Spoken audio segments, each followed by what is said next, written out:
नमस्कार. आपण आज 74वा श्लोक पाहत आहोत मनाच्या श्लोकातील आणि त्या पहिल्यांदा नेहमीप्रमाणे आपण श्लोक बघूयात.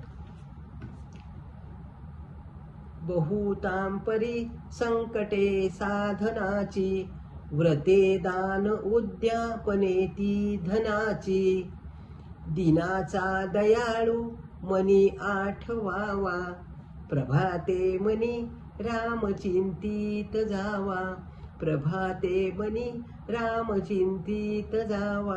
जय जय रघुवीर समर्थ. श्लोक वाचतानाच आपल्याला लक्षात येते दिनाचा दयाळू कोण आहे, काय काय केल्याने संकट येतात नाही का.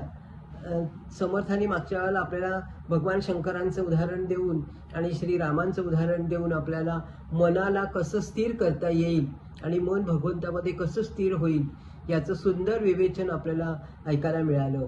खरोखर आपण हे मनाच्या श्लोकाचं विवेचन जे आहे ते जास्तीत जास्त ठिकाणी जर शेअर केलं तर खूप लोकांना ते आवडतं आहे आणि खूप लोकांना ते मिळेल. आपल्याकडे खूप मैत्रिणी असतात, आपल्याकडे खूप ओळखीचे असतात, नातेवाईक असतात, त्यांना सगळ्यांना आपण हे द्यावं. कारण आपली ती एक मी मागे सांगितलं होतं की ती एक छोटीशी आपली भक्तीच आहे आणि ते सुद्धा पुण्य भगवंताच्या दरबारी साचतं. म्हणून आपण हे करण्याचा प्रयत्न करावा. मी सांगते म्हणून नाही, तुम्हाला आवडत असेल तर तुम्ही ते करू शकता, हे की नाही, असं आहे ते. म्हणून आपण बघूया आता की बहुता परी संकटे साधनांची. ज्या वेळेला भगवंत सांगतात की समाजामध्ये 3 प्रकारचे गीतेमध्ये पण वर्णन केलेलं आहे. 3 प्रकारचे लोक असतात, एक राजस, एक तामस आणि सात्विक. आता जे राजस लोक असतात ना ते लोक आपल्या सतत देहबुद्धीचंच जोपासना करत असतात, देहाचंच पूजन करत असतात, देहाला सर्वश्रेष्ठ मानत असतात.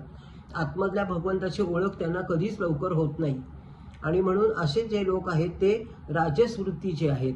नंतर तामसी वृत्तीचे लोक आहेत ते उद्यापन करतात, अघोरी उपासना करतात, त्याच्यामुळे ते देहाला कष्ट देतात, खूप देहाला कष्ट देतात आणि देहाला कष्ट देऊन केलेली उपासना ही कधी पण आपल्याला देहाला कष्ट दिले की देहात राहणाऱ्या भगवंताला पण कष्ट होतात. त्यामुळे ह्याचा विचार ते कधीच करत नाहीत. नंतर सगळ्यात उत्तम आणि सगळ्यात श्रेष्ठ मार्ग म्हणजे जो आहे तो म्हणजे सात्विक लोकांचा. सात्विक मनुष्य काय करतो, नेहमी जप करतो, तप करतो, नंतर ध्यान करतो, ध्यान निवडतो चांगलं, भगवंताचं कोणतं ध्यान करावं, कशी मानसपूजा करावी भगवंताची, कसं मन भगवंताकडे जाईल, कोणकोणत्या मार्गाने जाईल ह्याचा विचार करत असतो तो. म्हणून तो नेहमी अशा प्रकारचा असतो. त्याचं अन्न सात्विक असतं, विचार सात्विक असतात, ध्यान सात्विक असतं, तो सात्विक होय.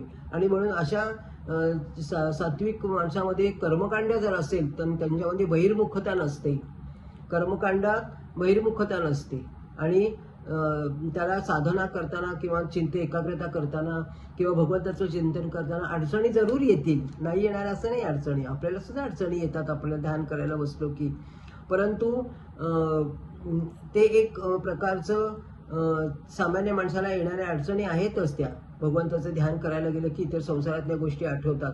पण सगळ्यात सुलभ मार्ग भगवंतांनी सांगितला, समर्थांनी सांगितलं की याच्यावर काही खर्च करता येतो का, खर्च लागतो का याला, काहीच खर्च लागत नाही याला. जर आपल्याला तुम्हाला यज्ञ करायचा असला, दानधर्म करायचा असला तर खर्च येतो. ती बहिर्मुख अशी मुखता उपाधी आहे. आणि ध्यानधारणा करायला, चित्त एकाग्र करायला, भगवंताचं नामस्मरण करायला काहीच खर्च येत नाही. म्हणून इथे लिहिलंय बघा, बहुता परी संकटे साधनाची वर्ते दान उद्यापने ते धनाची. धन लागतं त्याला. उद्यापन करायचं झालं, कोणतं व्रत घेतलं की त्याला धन लागतं, पैसे लागतात त्याला प्रत्येक वेळेला. व्रत करायचं असेल तर तसंच आहे. म्हणून ते भगवंतांनी सांगितले दिनाचा दयाळू मनी आठवावा.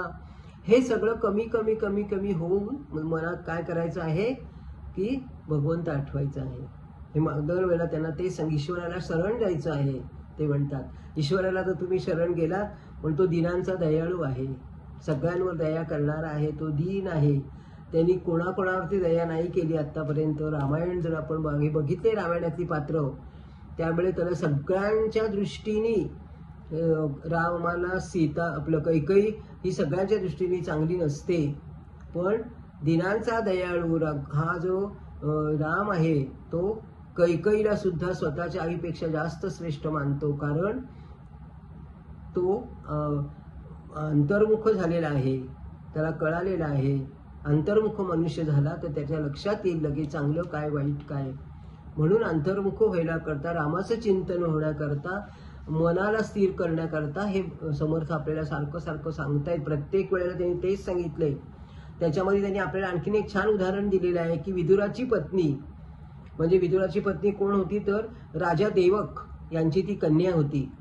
आणि ती विदुराची जी पत्नी होती तिचा भक्तिभाव अतिशय अप्रतिम होता. भगवंताविषयी तिचा इतका भक्तिभाव होता, ती साध्वी होती, एकदम साधी सरळ आणि साध्वी होती. ज्या वेळेला भगवान श्रीकृष्ण हस्तिनापुरात आले तेव्हा तिचं मन सारखं त्यांच्याकडे लागलं होतं आणि तिला सतत त्यांची आठवण येत होती, सतत त्यांनी यावं आपल्याकडे असं वाटत होतं. आणि तसंच घडलं. भगवान श्रीकृष्णाने सांगितलं की मी विदुराच्या घरी जेवायला जाणार आहे, दुर्योधनाला सांगितलं. आणि विदुरांना पण खूप आनंद झाला. आणि ती आल्यानंतर तिला तर काय तिला सांगावं, ती भगवंताला असं आहे सांगतात. आता आपले कीर्तनकार सुद्धा खरं आहे का आपल्याला ते आपण मानायचं, म्हणजे भाव शेवटी श्रेष्ठ आहे.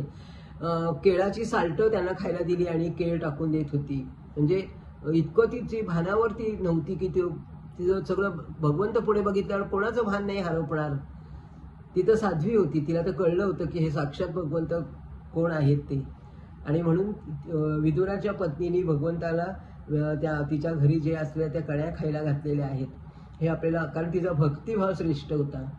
मनामध्ये तिच्या सतत भगवंताविषयी चिंतन होतं, सतत भगवंताविषयीचं नाम तिच्या मनामध्ये होतं. म्हणून खरोखरच भगवंत आलेले आहेत. म्हणून तद्विस्मरणे परम व्याकुलता असं म्हटलेलं आहे बघा एका ठिकाणी. समर्थ सांगतात आपल्याला भगवंताशिवाय मी राहूच शकत नाही. तद्विस्मरणे, त्याचं जर विस्मरण झालं तर परम व्याकुलता, इतकी मोठी व्याकुलता निर्माण होईल. म्हणून भगवंत श्रेष्ठ कसे आहे त्याची उदाहरणावरून समर्थ आपल्याला एक एक गोष्टी सांगत गेलेल्या आहेत आणि त्या आपण अभ्यास करूयात आणि पुढे लोकांना सांगत जाऊयात. एवढे पुष्प मी भगवंताजवळ अर्पण करते आणि तुम्हाला सगळ्यांना नमस्कार करते. नमस्कार.